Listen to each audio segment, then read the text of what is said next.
हम मनोरंजन करने नहीं आए। मनोरंजन के बहुत साधन हैं। 20 लाख खर्च करो, रात भर लोग आके मनोरंजन करेंगे, जो कहोगे वही करेंगे। बोलो सरर गाने के लिए, बोलो सरर गाएंगे। दहिया पी गए सरर, टैया खा गए टरर, जो कहोगे वही गाएंगे। पर क्या करोगे ऐसे मनोरंजन को लेकर? लौट के बुद्धू फिर घर को आए। 2 घंटे के बाद जब घर में आए तो वही परेशानियां, वही लोग, वही टेंशन, वही उधार, वही डिप्रेशन, वही मुझे ऐसे बोल दिया, मुझे यहां जाना था। तो इस मनोरंजन का क्या करोगे?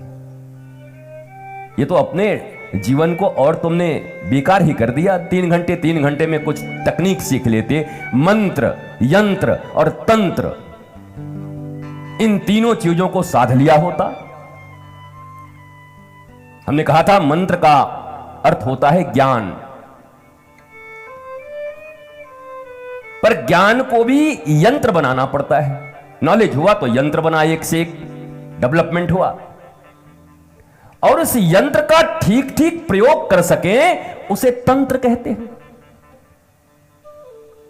भारतीयों के मन में जल्दी ये बात घुसेगी नहीं। अभी तक तो मंत्र का अर्थ कुछ और, मंत्र माने ये ओम ऐं ह्लीं क्लीं चामुंडाई विच्चाई नमः।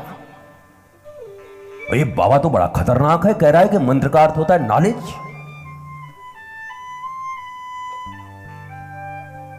फिर बोल रहे हैं यंत्र, हर मंत्र से यंत्र निर्मित होती है। ये जो ज्ञान है वो यंत्र का निर्माण करेगा, घर बनाएगा, द्वार बनाएंगे, गाड़ी लेंगे। 21वीं शताब्दी के जो नए नए इन्वेंशन है उनका हम लाभ उठा रहे हैं। इन्वेंशन करने वाले ने मंत्र अर्थात मंत्र तो प्राप्त किया होगा, मंत्र को साधा तो होगा, तब तो उसने इन्वेंट किया, आविष्कार किया। और फिर उसके तंत्र को, उसको चलाने की विधि को, उससे क्या लाभ होगा। यानी कार्ड जो तुम्हें दिया जाता है मोबाइल के साथ, कैमरों के साथ, किसी भी वस्तु को खरीदो तो साथ में दिया जाता है हाउ टू ऑपरेट इट। ये चीजें बाहर के लिए हैं। एक मोबाइल का निर्माण करना, फिर उसका ये होना, फिर उसके तंत्र को समझना, फिर चलाना, फिर आराम से बात करते रहना, मैसेज भेजना, फटाफट पोस्ट कार्ड का जमाना चला गया, अंतर्देशी का जमाना चला गया, लिफाफे का जमाना चला गया। एक एक सेकंड में अपनी सारी चीजें बात हो जाती हैं, मामला बन जाता है। चलो भैया बढ़िया, किसी ने मंत्र सिद्ध किया, उसने यंत्र बनाया, हमने भी तंत्र को सीख लिया, अब हमें आराम हो रहा है, अब हम थोड़ा जल्दी जल्दी काम कर पा रहे हैं। इतना तक तो समझ आपकी आती है, मुझे भी समझ में आती है। पर एक बेसिक भूल जो सारी दुनिया कर रही है और जिसका कारण केवल और केवल आध्यात्मिक ज्ञान का अभाव, अर्थात आंतरिक मंत्र, आंतरिक यंत्र और आंतरिक तंत्र का अभाव है। मैंने पहले दिन कहा था कि जो आदमी भोगने वाला है, यूजर है, यूजर, यूज करने वाला, वो आदमी बुद्धू है। चीजें तो उसने बहुत बना ली, पर यूज करने वाला बुद्धू है, बुद्ध नहीं है। और ये जितनी विसंगतियां देख रहे हो, दुख देख रहे हो, युद्ध देख रहे हो, तकलीफें देख रहे हो, डिप्रेशन देख रहे हो, हाय हाय देख रहे हो, ये छोटा सा बात अगर समझ जाए यूनेस्को, यूएनओ, और न समझे तो मत समझे। सदा से भारत ही विश्व गुरु रहा है। अगर भारत समझ जाए तो एक बार पुनः भारत पूरी दुनिया को लीड करने के योग्य हो जाएगा। लेकिन तभी होगा जब इस चीज को समझेगा, इसके बिना नहीं होगा।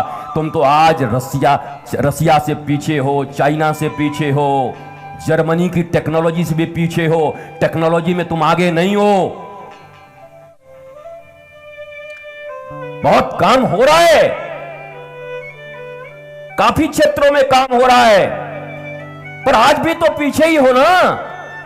कई बात के विश्व गुरु, एक्सटर्नल टेक्नोलॉजी में भी तुम विश्व गुरु नहीं हो, इकोनॉमी में भी तुम विश्व गुरु नहीं हो, और EQ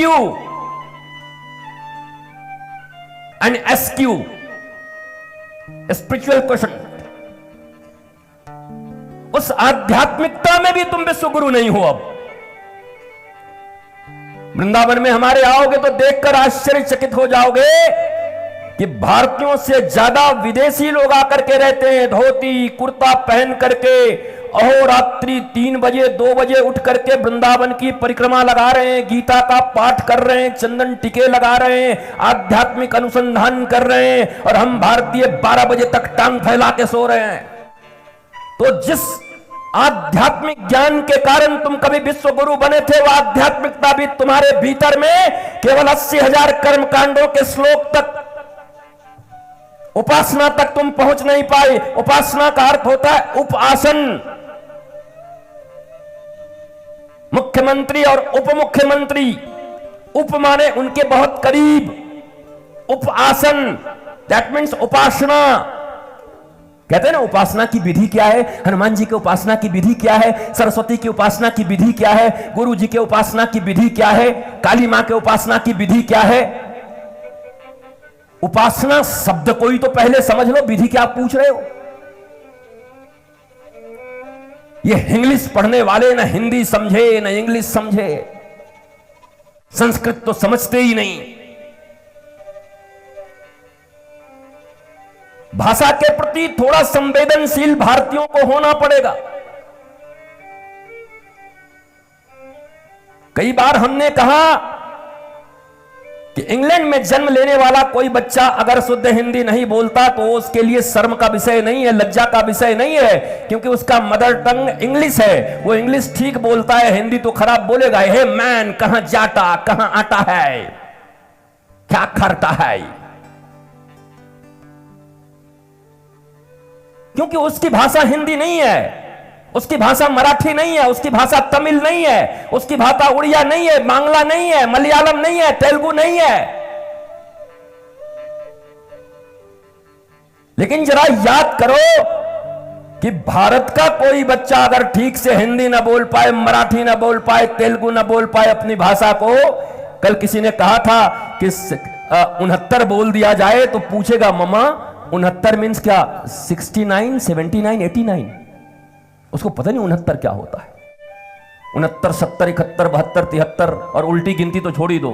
96, 99, 98, 97, 96, 95, 94, 93, 92, 91, 90, 89, 88, 87, 86, 50, 84, 83, 82, 81, एक तक गिन सकता हूं मैं। बचपन में सिखाया था उल्टी गिनती। वो विद्यालय, चाइना अपनी भाषा बोलता है, सिंग सिंग सुंग सांग सुंग सिंग सांग सांग सुंग, पर वो बहुत आगे टेक्नोलॉजी में, उसको इंग्लिश की बहुत जरूरत नहीं पड़ती है। वो दीवाना नहीं है इंग्लिश के पीछे। किसी अन्य भाषा के, जापानीज अपनी भाषा बोल रहे हैं, स्पेनिश अपनी भाषा बोल रहे हैं, फ्रांस अपनी भाषा बोल रहा है, जर्मन अपनी भाषा बोल रहे हैं, and they are well developed.